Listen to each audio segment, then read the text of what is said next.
নিজের ব্যবসা শুরু করার স্বপ্নটা কিন্তু আমাদের অনেকেরই।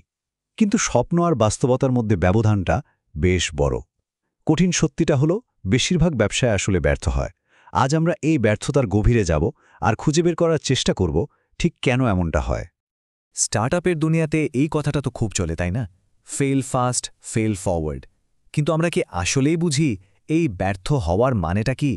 ব্যর্থতা কি শুধুই একটা ধাপ, নাকি এর পেছনে আরও গভীর কোনো কারণ লুকিয়ে আছে? পরিসংখ্যানটা কিন্তু বেশ চমকে দেওয়ার মতো। ভাবুন তো, আমেরিকাতে যত নতুন কোম্পানি খোলে তার প্রায় ৭০% ১০ বছরের মধ্যে বন্ধ হয়ে যায়। এই একটা সংখ্যাই বলে দেয় ব্যবসার পথটা কতটা কঠিন আর ঝুঁকিপূর্ণ। আচ্ছা, এই তো গেল একটা বৈশ্বিক চিত্র। কিন্তু চলুন এবার একটু আমাদের নিজেদের দিকে তাকাই। আমাদের প্রেক্ষাপটে বাংলাদেশে ব্যবসার পরিস্থিতি ঠিক কেমন? দেখুন, বাংলাদেশের মতো একটা দেশের অর্থনীতি কিন্তু দাঁড়িয়েই আছে এই ছোট ছোট ব্যবসাগুলোর ওপর। তাই যখন এই ব্যবসাগুলো সংকটে পড়ে, তখন তার প্রভাব কিন্তু পুরো অর্থনীতির উপরেই এসে পড়ে। তাহলে মূল সমস্যাটা ঠিক কোথায়? বাংলাদেশ পরিসংখ্যান ব্যুরোর ২০২২ সালের একটা স্টাডি কি বলছে জানেন? প্রায় ৭০% ক্ষুদ্র ব্যবসায়ীর যথেষ্ট আর্থিক জ্ঞানের অভাব আছে। ভাবা যায়, এটা কিন্তু একটা বিশাল ব্যাপার। আর যখন আর্থিক জ্ঞানই ঠিকমতো থাকে না, তখন কি হয়? যা হওয়ার তাই হয়। ৬০%-এরও বেশি ব্যবসা তাদের ক্যাশ ফ্লো, মানে টাকা পয়সার আসা যাওয়াটা ঠিকমতো সামলাতেই পারে না। এর ফলে তাদের প্রতিদিনের কাজ চালানোই কঠিন হয়ে পড়ে। আর সবচেয়ে দুঃখের বিষয় কি জানেন? এদের যখন টাকাটা সবচেয়ে বেশি দরকার, ঠিক তখনই প্রায় ৪০% প্রতিষ্ঠান তাদের ব্যবসার জন্য লোন বা ফান্ডিং জোগাড় করতে পারে না।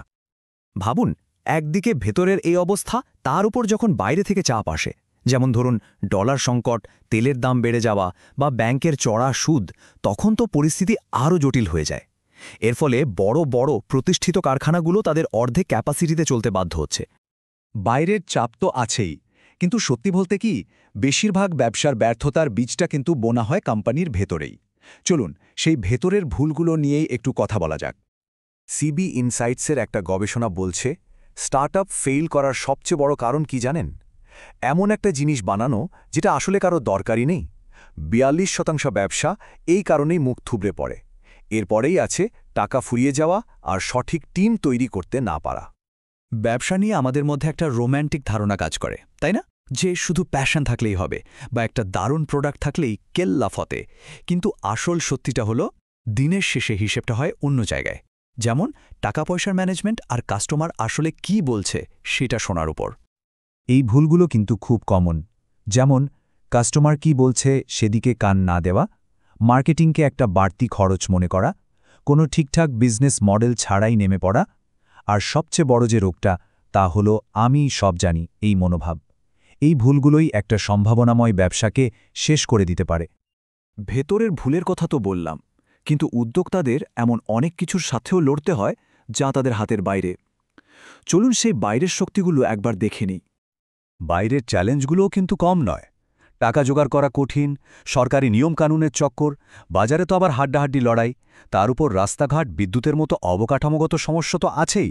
এই সব কিছু মিলেই পরিস্থিতিটা কঠিন হয়ে যায়। একটা বাস্তব উদাহরণ দিই। বাংলাদেশে ব্যবসা করার পরিবেশ কেমন সেটা মাপার একটা স্কোর আছে।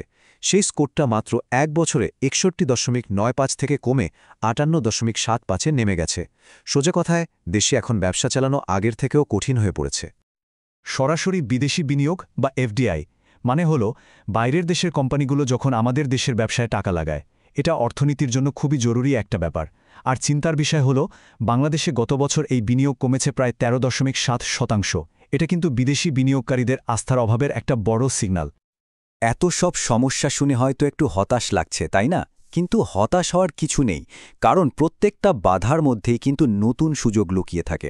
চলুন এখন দেখি এই চ্যালেঞ্জগুলো মোকাবিলা করে কিভাবে সামনে এগোনো যায়। সবকিছু শুরু হয় একটা ভালো বাজেট দিয়ে। প্রথমত, লক্ষ্যটা হতে হবে বাস্তবসম্মত। দিবার স্বপ্ন দেখলে চলবে না। ২, কোন খরচটা আগে করা দরকার, কোনটা পরে, সেই প্রায়োরিটি ঠিক করতে হবে। ৩, সবসময় যে সব ভালো যাবে তা কিন্তু নয়, তাই খারাপ সময়ের জন্য কিছু টাকা জমানো আর পরিকল্পনা দুটোই জরুরি। আর শেষে বাজেটটা ফেলে রাখলে হবে না, নিয়মিত ওটা নিয়ে বসতে হবে, দেখতে হবে সব ঠিকঠাক আছে কিনা। আর লম্বা রেসে টিকে থাকতে হলে কিছু কৌশল তো মানতেই হবে। যেমন একটা সলিড বিজনেস প্ল্যান লাগবে। মার্কেটে আপনার প্রতিযোগী কারা, তারা কি করছে সেদিকে সবসময় চোখ কান খোলা রাখতে হবে। শুধু একটা কোম্পানি না, একটা ব্র্যান্ড বানান যেটা মানুষের বিশ্বাস অর্জন করবে। নতুন নতুন আইডিয়া নিয়ে কাজ করা কখনো বন্ধ করা যাবে না। আর হ্যাঁ, অভিজ্ঞদের পরামর্শ নিতে লজ্জা পেলে চলবে না। তবে সব দায়িত্ব কিন্তু একা উদ্যোক্তাদের নয়, সরকার বা আর্থিক প্রতিষ্ঠানগুলোকেও এগিয়ে আসতে হবে। যেমন লোন পাওয়ার প্রক্রিয়া সহজ করা, সরকারি নিয়মকানুনের জট কমানো আর দক্ষ কর্মী তৈরিতে বিনিয়োগ করা। এগুলো না হলে ব্যবসার জন্য ভালো পরিবেশ তৈরি হবে না। আসলে ব্যর্থতা নিয়ে আমাদের দৃষ্টিভঙ্গিটাই হয়তো বদলানো দরকার। এই উক্তিটা দেখুন কি দারুণ কথা। আসল ব্যর্থতা কিন্তু হেরে যাওয়া নয়, আসল ব্যর্থতা হলো কেন হারলাম সেই শিক্ষাটা না নেওয়া। তাহলে শেষ প্রশ্নটা এটাই, ব্যর্থতাকে আমরা কিভাবে দেখব?